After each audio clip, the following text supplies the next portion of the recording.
Adam Smith and Pete Hegseth walked into that hearing room expecting a tense debate, but no one imagined the first question that would freeze the entire chamber. It wasn't about budgets, border security, or the usual political sparring. It was a question so unexpected, so jarring, that people watching the live stream leaned closer as if they couldn't quite believe what they heard. The kind of question you'd expect from a thriller, not from a member of Congress calmly staring down the Secretary of Defense. And before anyone could fully process what was happening, the atmosphere shifted. Every expression on the dais sharpened, every camera zoomed in. Recognize the ranking member.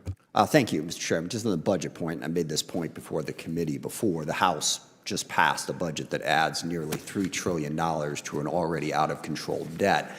So if we do really want to spend money on defense or anywhere else, we ought to be willing to pay for it. And this, certainly go back through generations of, bipartisan problems with this. You can't have a debt that size and keep coming back talking about how much money you're going to spend, whether it's defense or whatever your priorities are. And Mr. Secretary, you said the 99% down on border crossings and the border is secure. At the same time, we're going to take $1 billion out of the MILCON budget, out of building barracks, to send it for the border, and there's another 4,000 troops that we're planning on sending down to the border. Given that the border is secure, might you rethink that spending? Well, sir, we are securing it. It is secure, but it's a manpower-intensive effort at the beginning. Two different words there. It's either secure or secure, and it sounded to me like you said it was secure. It is secure. Okay. What we're continuing to do is expand that and fortify it through infrastructure, which is a big part of the budget on the Department of Homeland Security side as well.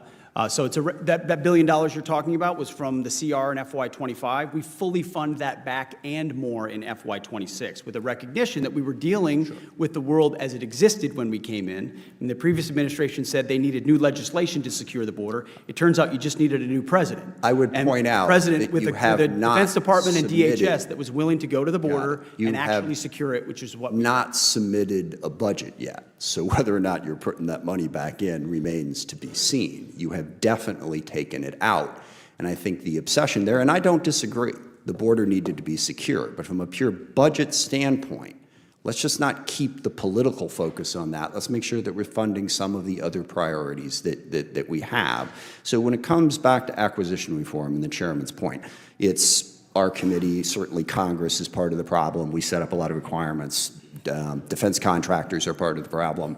I'm curious, how would you get after reforming the culture at the Pentagon so that you can move faster, number one, and number two, how would you get after the defense contractors that push the requirements process? And specifically, what would you do about the requirements process to try to speed things up?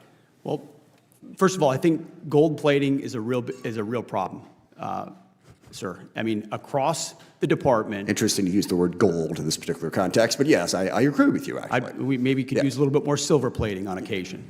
A recognition that the 99% solution is oftentimes the enemy of the 85% solution that delivers 2 years sooner. And that's contractors and other companies wanting to do right, but trying to do too much and overpromise, and then they're under-delivering, and the warfighter not always wanting to do right. In some cases, just not wanting, always, just not wanting always. to make money, So, but yes. The change is also in acquisitions about people. You need reformers in these positions. I'm here to be a disruptor of those processes. Our deputy secretary has extensive business experience. The types of people we're bringing in as undersecretaries have been disruptors and innovators in the private sector who recognize that bureaucracy can be dysfunctional and needs to be disrupted. So it's taking outside-the-box unique approaches. I mean, virtual design is a big example. How many times are we going to build something physically that takes a year to build when you could use AI and computing power, design it virtually, identify the flaws, and move more quickly, or create open architecture so you can move Our committee stands ready to work with you. I mean, there's 500 different things we can do, and we're doing them. Yeah, and I'm sincerely concerned about this. Is it the policy of the Department of Defense that we need to be prepared to take Greenland and Panama by force if necessary? Is this a policy that you have within the Department of Defense in accordance with the President's wishes? I heard what you said about those two countries and saying we need to worry about China. Well, we are worried about China. That wasn't my concern. China's malign influence in Panama. I was concerned with that us if China has saying control that of using ports military or force malign to influence take another over the sovereign Panama, country's we should territory. pay attention to that. Right. So Panama is very key terrain that we've focused on, and we've been willing to focus So we on, should as take it. is Greenland We should key take terrain. it by military force. They're important. I'm not going to Arctic- argue with the that. Arctic is I'm incredibly arguing with the important, and using adversaries are our trying to military gain- to take it by force. Our job at the DoD is to have plans. And Do you have a lot- plan for that? Our job at the Defense Department is to have plans for any particular contingency. Including the contingency of basically Any invading contingency you need, we've got it. We've got a building full of planners, and we're prepared to give recommendations whenever needed. So just be clear, you have plans to take Panama and Greenland by force if necessary. I think the American people would want the Pentagon to have plans for any particular contingency. Not and for that, thankfully, in we my are in the opinion. planning business. Speaking on behalf of the American people, I don't think the American people voted for President Trump because they were hoping we would invade Greenland. I'm going to go out on a limb on that one. I yield back.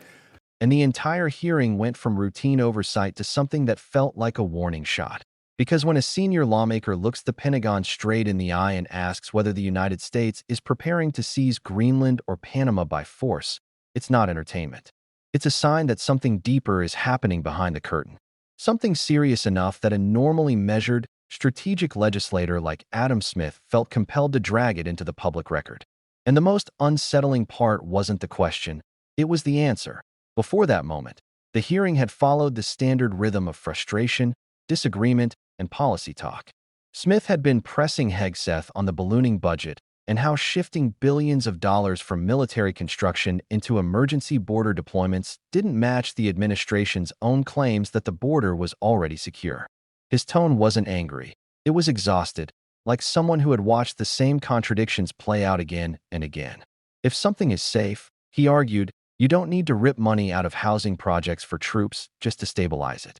You don't tell the public everything is under control while quietly sending thousands more personnel to reinforce it. And the more the secretary repeated that the border was secure, but also demanding more funding to secure it further, the more obvious it became that the logic didn't line up. But that wasn't even the part that rattled viewers. It was simply the setup before the pivot. Because once the long back and forth over budgets and priorities settled, Smith shifted the tone with surgical precision. His voice didn't rise. He didn't insult anyone. He didn't create theatrics. Instead, he asked one of the most alarming questions anyone on that committee had heard in years. Is it the policy of the Department of Defense that we need to be prepared to take Greenland and Panama by force if necessary? A hush fell so sharply that even through the broadcast microphones, you could hear the weight of that sentence. It wasn't a hypothetical about missiles or cyber threats. It was a direct question about whether the U.S. military was being positioned, politically or strategically, to forcibly claim territory from sovereign allies. A question that never should have had to be asked in a functioning democracy. And yet, here it was, delivered calmly, directly, publicly. Hegseth responded the way Pentagon officials have responded for decades, technically correct, but emotionally void. He explained that the Defense Department plans for every possible contingency and that it's their job to have scenarios ready for anything. On paper, that answer sounds reasonable. Military planners do imagine worst-case scenarios. They do build hypothetical models. They do evaluate extreme possibilities. But Smith wasn't asking about routine planning. He was pressing the far more dangerous distinction between capability and intent, between having the plan and being willing to execute it. The difference between a binder collecting dust and a policy actively being shaped. That's why the moment hit so hard.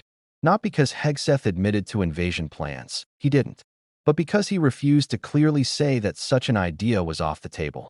Instead, he leaned on ambiguity, and ambiguity in matters of war is never neutral. When a defense secretary avoids drawing boundaries around force, it sparks fear, speculation, and instability long before any action occurs. And in this case, those fears weren't coming out of nowhere. Online discussions for years had floated strange rumors, some framed as jokes, some as speculation, that American leadership had shown interest in Greenland beyond casual diplomacy. Reports had surfaced claiming that conversations about strategic territory didn't just disappear after headlines faded. And Panama, with its canal and heavy foreign influence, had become the center of growing global competition. But what had always been considered fringe talk suddenly felt less abstract when a member of Congress felt compelled to put those whispers on the record. Smith didn't dispute the strategic value of either location. He didn't deny that China has deep economic leverage in Panama or that the Arctic has become a major geopolitical flashpoint. But strategy doesn't equal justification for force, and concern doesn't equal entitlement. That leap, from defense to dominance, is where free societies unravel. Nations that start believing we need it, so we should take it, are nations on the brink of losing themselves. His question wasn't about territory at all. It was about the foundation of democratic restraint. Before the confrontation, the hearing had touched on another major problem inside the Pentagon: its deeply entrenched culture. Hegseth admitted that the acquisition system was slow, bloated, and riddled with gold plating, a phrase used to describe expensive, overly complex demands that contractors often push to increase profits. He described a system where faster and simpler solutions were often buried under years of bureaucratic delays, outmoded processes, and a revolving door of ambition. His description was honest, even blunt. But while that conversation is important, it paled in comparison to what followed. Because inefficiency is frustrating, but ambiguity about war is alarming.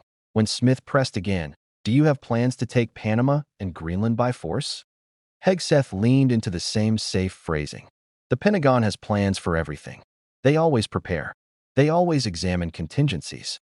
He never acknowledged whether these specific scenarios were being emphasized or deprioritized. He didn't clarify whether leadership had pushed unusual interest in them. He didn't distinguish between harmless wargaming and strategic direction from the top.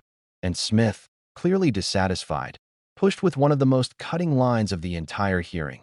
"Speaking on behalf of the American people, I don't think they voted for us to invade Greenland." At that moment, the hearing stopped being about logistics or budgets. It became a confrontation about values, about whether democratic oversight still has the ability to restrain military thinking, about whether elected officials still have the power to force answers from the institutions they are meant to supervise. The chilling part is that Smith wasn't dramatizing anything. He was performing one of the most essential functions of Congress, drawing a bright line between what the military can do and what it is allowed to do. Militaries are built to imagine everything. Democracies are built to stop them from acting on the wrong things. And when leaders begin speaking casually, even jokingly, about seizing territory, those comments echo far beyond the room. Allies start questioning loyalty. Rivals probe for weakness. Citizens wonder whether they still have a say in foreign policy or whether those choices are drifting into the hands of unelected planners behind closed doors. History has shown, time and time again, that wars rarely erupt out of nowhere. They start with softened language, subtle shifts in tone, offhand comments that slowly normalize the idea of force. And when no one challenges those shifts, when lawmakers stop demanding clarity, that's when democratic guardrails begin to erode. Smith refused to let that happen quietly. The implications of this moment go far beyond Greenland and Panama. What people heard during that exchange was the sound of democratic oversight being exercised at a critical moment, when uncertainty had become too dangerous to ignore. This wasn't about conspiracy theories or dramatic predictions. It was about ensuring that the most powerful military on Earth remains accountable to the public that funds it. The reason this exchange spread so quickly online isn't because people expected the U.S. to launch invasions. It's because the answer revealed how fragile the boundary is when strategic language blurs into political intent. When a defense secretary chooses ambiguity, even for bureaucratic reasons, the world listens differently. And what makes it even heavier is the fact that the United States has spent decades defining itself by one principle: it doesn't seize territory from sovereign allies. That principle has been central to its global leadership. It's why countries trust American agreements and partnerships. It's why the international system hasn't fractured under pressure. Once that principle becomes flexible, even hypothetically, everything around it starts to shake. The fallout from the hearing wasn't loud, but it was significant. Analysts, scholars, and foreign policy experts started debating what the question implied. Some argued Smith was simply being thorough. Others suggested he had reason to believe internal conversations were drifting in an unusual direction. Rumors resurfaced about prior comments and conversations that had seemed strange at the time. Nothing confirmed, nothing proven. But the public doesn't need confirmation to feel uneasy when a lawmaker raises such a specific alarm. And that's exactly why Smith's final message resonated long after the microphones powered down. He wasn't just criticizing policy. He was reminding everyone watching, from Congress to foreign capitals to everyday viewers scrolling through their feeds, that democratic power comes from consent, not force. That the military, no matter how capable, does not set foreign policy alone. And that ambiguity about war is just as dangerous as aggression itself. By the end of the hearing, one truth became impossible to ignore. Silence would have been easier, but asking the question was necessary. Because once uncertainty enters the bloodstream of foreign policy, it doesn't fade on its own. It grows. It spreads. And if no one stops it early, it can reshape entire eras without a single vote cast. This was one of those moments that slipped past most headlines, but revealed far more about the direction of the country than any loud political speech. It was a reminder of the importance of oversight, transparency, and insistence that military planning reflect public values, not private ambitions or offhand suggestions. It was a reminder that democracies protect themselves not just through strength, but through clarity. And it was a reminder that one firm, direct question can expose a shift that might have remained hidden far too long. If you want more breakdowns of critical moments the public deserves to understand, make sure to like the video, hit subscribe, and turn on notifications. There's far more happening inside these hearings than most people ever get to see, and you deserve to know every part of it.